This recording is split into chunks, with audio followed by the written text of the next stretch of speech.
आज world photography day भी है और आज हम तस्वीरों के जरिए आपको एक नया विश्लेषण दिखाने की कोशिश करेंगे। हम तस्वीरें क्यों खींचते हैं? हम तस्वीरें इसलिए खींचते हैं ताकि हम यादों को संजो कर रख सकें, यादगार पलों को अपने कैमरे में कैप्चर कर सकें और वो कहानियां कही जा सकें जो कई बार शब्दों से बयां नहीं हो पाती। इसलिए आज हम तस्वीरों के जरिए ही अफगानिस्तान और कश्मीर की तुलना करेंगे और कश्मीर के लोगों को बताएंगे कि वो कितने खुशकिस्मत हैं कि वो भारत में रहते हैं। इसलिए अब सबसे पहले आप तस्वीरें देखिए। ये तस्वीरें यादों के लिए हैं, ये तस्वीरें विश्लेषण के लिए हैं और ये तस्वीरों में आपको कहानी नजर आएगी।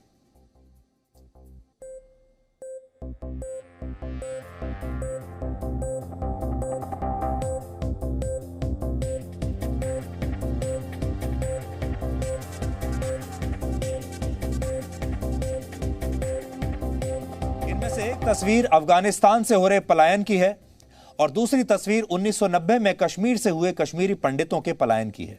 लेकिन इन तस्वीरों को देखकर यह अनुमान लगाना मुश्किल है कि कौन सी तस्वीर 2021 की है और कौन सी तस्वीर 1990 की है, कौन सी अफगानिस्तान की है और कौन सी कश्मीर की है। दोनों तस्वीरों को आप ध्यान से देखिए।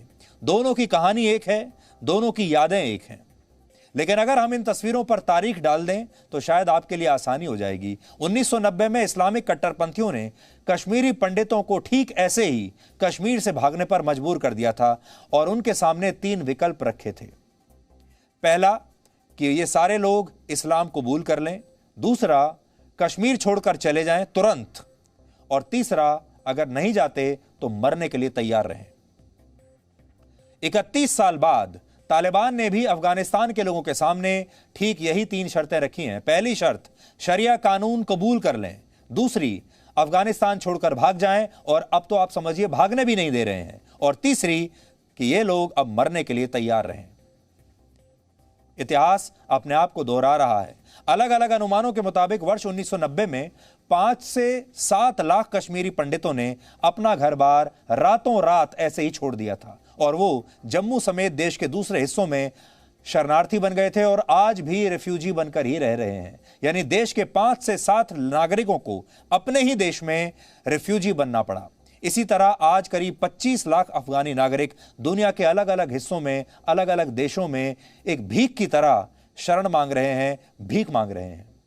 1980 के दशक में कश्मीर में कट्टरपंथ हावी होने लगा था। ऐसा ही कट्टरपंथ जो आज आपको अफगानिस्तान में देखने को मिल रहा है, इसे इस्लामिक कट्टरपंथ कहते हैं।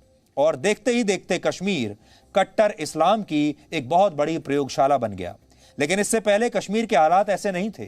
वहां फिल्मों की शूटिंग हुआ करती थी, महिलाएं बेखौफ घर से बाहर निकल सकती थी, स्कूल जा सकती थी, कॉलेज जा सकती थी। पढ़ाई लिखाई के लिए बहुत सारे स्कूल, कॉलेजेस, यूनिवर्सिटीज उनके लिए थी। 1980 से पहले अफगानिस्तान भी कुछ ऐसा ही होता था, जहां महिलाओं को पढ़ने लिखने और अपनी मर्जी के कपड़े पहनने की पूरी आजादी थी, काम करने की आजादी थी। लेकिन 80 के दशक में कट्टरपंथियों ने कश्मीर को अंधेरे की तरफ धकेल दिया और अफगानिस्तान को भी गृह युद्ध में उलझा लिया। और फिर 1990 आते आते कश्मीर आतंकवादियों का गढ़ बन गया तो अफगानिस्तान में तालिबान का उदय शुरू हो गया। 1970 के दशक के अंत में ईरान में इस्लाम के नाम पर एक क्रांति हुई थी। वहां के शासक भी देश छोड़कर इसके बाद भाग गए और इस्लाम की कट्टर विचारधारा को मानने वाले धार्मिक नेता ईरान के सुप्रीम लीडर बन गए। इससे पहले ईरान भी बहुत आधुनिक हुआ करता था और वहां भी कश्मीर की तरह, अफगानिस्तान की तरह महिलाओं को हर तरह की आजादी हासिल थी। यानी 1980 का दशक एशिया के एक बहुत बड़े हिस्से में कट्टर इस्लामिक विचारधारा के प्रचार और प्रसार का गवाह बना और इसके बाद से ही ये एशिया का जो हिस्सा है ये बर्बाद होना शुरू हुआ। आज जिस तरह अफगानिस्तान के नागरिक अपनी जान खतरे में डालकर अपना देश छोड़कर भाग रहे हैं, वैसे ही 1990 में कश्मीरी पंडितों को कश्मीर से भागना पड़ा था।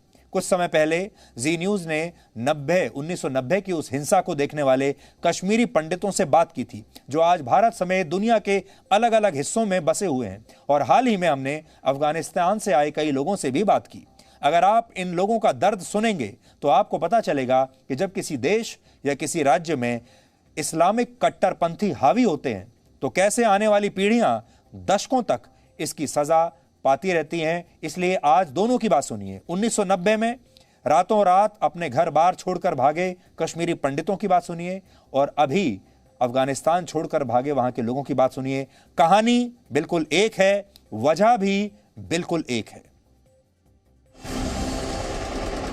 19 जनवरी तब भी हमने शायद, या मेरे पेरेंट्स ने नहीं सोचा कि दिस इज़ फॉर एवर, क्योंकि उससे पहले दिसंबर में मेरे फादर को थ्रेटनिंग कॉल्स और लेटर्स आई थी। क्या कहा था उन्होंने? उसमें ये बोला था कि आप जॉब छोड़ के चले जाएं यहाँ से, और नहीं तो आपका घर जलाएंगे, आपकी बेटी को ले जाएंगे, आपके पूरे परिवार को जला देंगे। I have never felt it to this extent, helpless, hopeless, disappointed, poor and miserable in my life. All our 20 years achievement maybe just go in blinks of few days.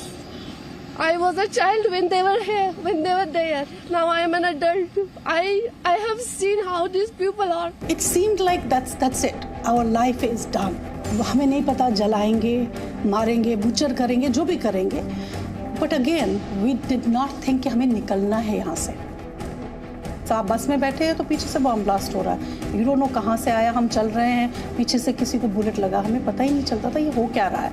अभी पूरी फैमिली अफगान में है, 5 भाई है, बहनें हैं, सब अफगान में है। एक हफ्ते से कुछ पता नहीं, फोन किसी का भी नहीं लग रही है। तो पूछो कि तुम लोगों का हालात कैसा है। जितना कोशिश करती हूँ सबका फ़ोन बंद। एक हफ्ते से कसम से रात दिन चैन नहीं, सुकून नहीं कि उन लोगों का क्या हाल है। मेरा अब्बू ऐसे भी घायल हो चुका था 30 साल पहले, उसका हाथ भी नहीं है। अब फिर से वही टेंशन कि भाई का वही औलाद ना हो जाए। मेरे को अभी भी याद आता, मैंने अपनी आंखों से देखा है थ्रू द विंडो, एकदम इंसानों को जो सामने मिला उसे काट दिया, फेंक दिया और वो सैक में बंद करके। That memory I can never forget in my life time. That was with my own eyes. जो सिचुएशन अभी अफगानिस्तान का है वो सब तालिब के हाथ में है। तालिब लोग बोलते हैं कि हम सच्चा मुसलमान हैं, सबसे ज़्यादा इस्लाम के बारे में सबसे ज़्यादा हम जानते हैं, लेकिन ये सब झूठ है। जो काम वो करते हैं लेडीज़ के साथ, छोटे बच्चों के साथ शादी करते हैं, उससे ज़बरदस्ती उसके माँ बाप से छीन कर अपने साथ ले जाते हैं, लेकिन ये सब तो इस्लाम में बिल्कुल नहीं लिखा हुआ है। Problem in Kashmir predominantly happened because of the people of Kashmir, or to be more specific, some of the Muslims of Kashmir. The bread and butter, the soul, the ethos of this movement started from local Kashmiri Muslims who were Indians, who were supposed to be Indians.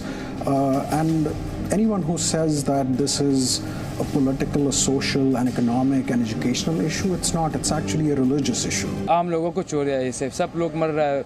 Road के ऊपर देखो, बगल को देखो, हर जगह में देखो लाश पड़ी हुई है, और औरतों को उतार देता है, किडनैप कर देता है, गैंग रेप होता है, और ये चीज़ें बहुत ज़्यादा होता है। और बच्चों को पकड़ लेता है, किडनैप कर देता है, उनको बस आतंकवादी बना देता है।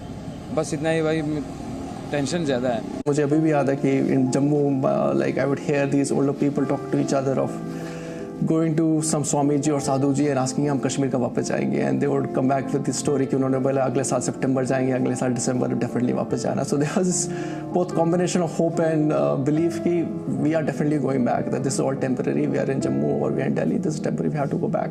Every day hear stories about these older people in the 70s and 80s dying like flies every day because of heat strokes. They just couldn't take the changing climate, they just couldn't adapt to it.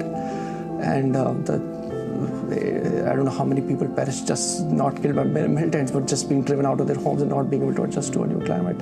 हम इधर डरते हैं तो उधर कैसे हम जा सकते हैं। हम वही तालिबान के लिए उधर भागकर इधर आया। 2014 में इससे शोर मशोर हो रही थी कि तालिबान आने वाली है, तो इसीलिए हम इधर आया, भाग के इधर आया।